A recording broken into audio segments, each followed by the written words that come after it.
स्वागतम स्वागतम स्वागतम दोस्तों, आपका मेरे चैनल कॉमर्स की दुनिया पे। तो गाइस, ये वीडियो लास्ट तक देखिए, बहुत इंपॉर्टेंट होने वाली है आप लोगों के लिए आज, जो कि मैं आप लोगों को बताना जा रहा हूँ ट्रिग्नोमेट्री से रिलेटेड थी।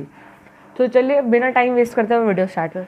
तो गाइस, आज मैं आप लोगों को बताने जा रहा हूँ ट्रिग्नोमेट्रिक का एक बेसिक पार्ट 2 यानी कि चैप्टर 15, जिसका नाम है ट्रिग्नोमेट्रिक और सर्कुलर और फंक्शन।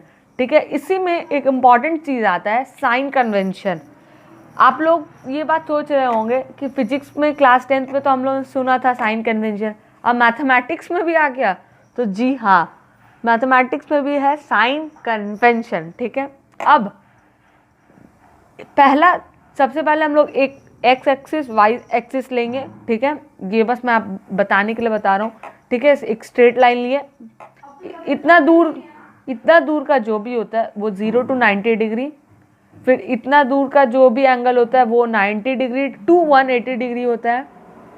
इसके बाद ये 180 डिग्री टू 270, ये 270 to 360, ये इस तरह से ये लोग का डिग्री बांटा हुआ है। अब इसी में एक फॉर्मूला आता है जो ये मेरे द्वारा क्रिएट किया गया है, ऐड सोडा टू कोला। जी हाँ, ऐड सोडा टू कोला। इन सब का कुछ कुछ मतलब है। ऐड का मतलब है इस क्वाड्रेंट में, जो कि फर्स्ट क्वाड्रेंट है, इस क्वाड्रेंट में सारे जो भी टी रेशियोज है, साइन, कॉस, टेन, कॉसेक, सेक, कॉट, सब इसमें पॉजिटिव ही रहेंगे। ठीक है, इसमें पॉजिटिव हो गए। अब नेक्स्ट है हमारा सोडा, यानी कि साइन और कॉस। स्टार्टिंग का लेटर है एस, साइन कॉसेक वो पॉजिटिव होगा। नेक्स्ट है हमारा 2 यानी कि टी, 10 और कॉट वो पॉजिटिव होगा, बाकी सब नेगेटिव। एक कॉस और सेक, क्योंकि स्टार्टिंग सी है, ये पॉजिटिव रहेगा, बाकी सब negative. Add soda to cola, ये एक ट्रिक है, आप लोग माइंड में अपने सेट कर लीजिए साइन कन्वेंशन का, जो आप लोगों को आगे बहुत हेल्प करने वाला। आप लोग सोच रहे होंगे कि ये सब पॉजिटिव रहेगा, बाकी सब नेगेटिव रहेगा, काम क्या है आखिर, वो मैं धीरे धीरे आप लोगों को बता दूँगा। आप लोग के समझने के लिए मैंने एक चार्ट बनाया है। जैसे फर्स्ट क्वाड्रेंट में, ठीक है, सब पॉजिटिव, सेकेंड क्वाड्रेंट में साइन और कॉसेक पॉजिटिव, बाकी सब नेगेटिव, थर्ड में 10 कॉट, फोर्थ में कॉस और सेक, बाकी सब नेगेटिव। ठीक है, ये होने के बाद हमारा आता है साइन का रेंज। ये फिगर अगर आप लोग नहीं भी समझते हैं तो आप लोगों को कोई टेंशन नहीं होगा। ठीक है, ये मैं आप लोगों को फिर भी एक समझा देता हूँ, ताकि आप लोग बाद में नहीं बोले कि सर ने आप लोगों को समझाया नहीं। ठीक है, इसके लिए मैं लिख देता हूँ, sine 0 degree equals to 0, sine pi equals to 0, sine 2 pi equals to 0, sine integer into pi equals to 0। क्योंकि साइन 2 पाई, 3 पाई, 4, 10, 12, 1000 जितना भी पाई हो वो 0 ही होता है, और 2, 4 जो भी नंबर्स होते हैं उसे हम लोग इंटीजर्स कहते हैं। तो जो भी साइन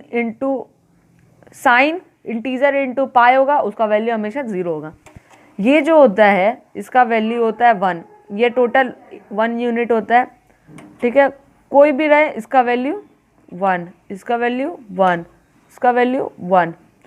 तो ये जो नीचे की तरफ जाता है, तो ये जो एक क्वाड्रेंट होता है जो सबको टच करते हुए जाता है, ये थोड़ा बाहर हो गया, ये जो सबको टच करते हुए जाता है, तो इसका रेंज होता है -1, और ऊपर जो सबको टच करते हुए जाता है वो होता है पॉजिटिव। इसका कोई काम नहीं है, फिर भी मैं समझा देता हूँ। ये पॉजिटिव, ये नेगेटिव, इसका रेंज होता है कि साइन का रेंज होता है 1, 0, सॉरी, -1 से या तो 0 बड़ा होगा, या फिर इक्वल्स टू हो सकता है, या 0 से 1 बड़ा हो सकता है, या इक्वल्स टू हो सकता है। मतलब साइन का इतना का वैल्यू या तो -1 हो सकता है, या 0 हो सकता है, या 1 हो सकता है। ओके, अब इतना दूर का जो वैल्यू है हमारा, हम लोग उसको पाई कहते हैं। ठीक है, इतना दूर का जो वैल्यू है वो 180 डिग्री होता है। अब इस तरफ हम लोग बढ़ रहे हैं, यहाँ पहले पाई का वैल्यू, ये पाई हो गया माइनस पाई, इस तरफ माइनस, इस तरफ प्लस, इस तरफ एक बार आगे बढ़ेंगे तो -2 पाई, इस तरफ आगे बढ़ेंगे तो -3 पाई, इस तरफ बढ़ते हैं हम लोग तो इसका वैल्यू हो जाता है पाई प्लस पाई, क्योंकि इस तरफ है प्लस। अब इस तरफ आगे बढ़े तो प्लस 2 पाई, इस तरफ आगे बढ़े प्लस 3 पाई, हर यूनिट पे उसका वैल्यू पाई हो जाएगा। ठीक है, अब अगर हम लोग इसे 20 से डिवाइड कर देते हैं तो ये हो गया हमारा π/2। ठीक है, इसमें मैं समझा देता हूँ, इतना दूर का जो वैल्यू है, ठीक है, ऐसे करके है इसका, तो इतना दूर का जो वैल्यू है इसका वो हो गया π/2, इतना दूर का यहाँ पे हो गया पाई।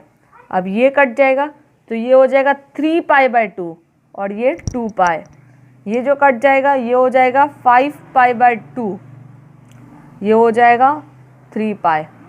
इस तरह से ये बढ़ता रहता है। ठीक है, अब आगे आप लोगों को इसका कोई काम नहीं है, बस वैल्यू ये याद कर लीजिए, इंपॉर्टेंट फार्मूला है ये आपके लिए, ये VVI है। ठीक है, और ये साइन कन्वेंशन याद कर लीजिए, ये भी बहुत बहुत बहुत इंपॉर्टेंट है, आप लोगों को बहुत मदद करेगा। अब चलिए इससे रिलेटेड मैं एक क्वेश्चन बता देता हूँ, फिर वो क्वेश्चन पे बेस्ड आप लोग प्रैक्टिस करते रहेगा। एक इसमें क्वेश्चन आता है साइन x इक्वल्स टू, ठीक है, sine x equals to -1/2 and it lies in quadrant 4th। ठीक है, अब सब का वैल्यू साइन इक्वल्स टू होता है p/h।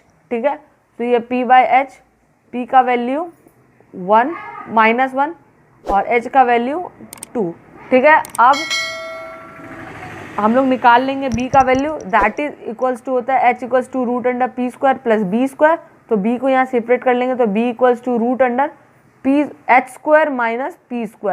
अब इसका वैल्यू पुट कर लेंगे तो जो आंसर आएगा, हमारा आंसर आ गया है b, जो कि है √3।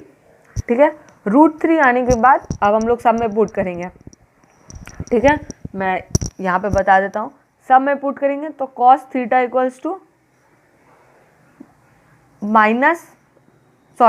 cos theta equals to b/h होता है, तो √3/2 हो जाएगा। तो अब देखिए हमारा cos थीटा 4th क्वाड्रेंट में पॉजिटिव होता है कि नेगेटिव होता है, तो हमारा पॉजिटिव होता है, तो ये पॉजिटिव रह जाएगा। वही अगर यहाँ आ जाए, ठीक है, यहाँ आ जाए tan थीटा, तो tan थीटा होता है p/h, तो -1/2। ठीक है, अब tan थीटा 4th क्वाड्रेंट पे पॉजिटिव होता है कि नेगेटिव, पॉजिटिव होता है कि नेगेटिव, अब बताइए। ऑब्वियसली ये यहाँ पे नेगेटिव होता है, तो ये यहाँ नेगेटिव आ जाएगा, तो -1/2 इक्वल्स टू 1/2, ये हमारा वैल्यू आएगा। तो सबसे पहले आप लोगों को ये क्वेश्चन दे दिया जाएगा साइन x इक्वल्स टू इतना, अब निकालिए बाकी सारे t रेशियोज। अब आप लोगों को चेक करना है कौन सा क्वाड्रेंट है, उसके बेसिस पे आप लोग को आंसर निकाल लेना, माइनस प्लस लगा देना है। ये था आज का हमारा बेसिक, जो कि पार्ट 2 था। अब नेक्स्ट में मैं आप लोगों को इससे आगे पढ़ाऊंगा और फॉर्मूलाज भी अब आप लोग डिराइव करना समझ जाएंगे। सो तब तक के लिए bye bye guys, don't forget to subscribe my channel, hit the bell button for more updates.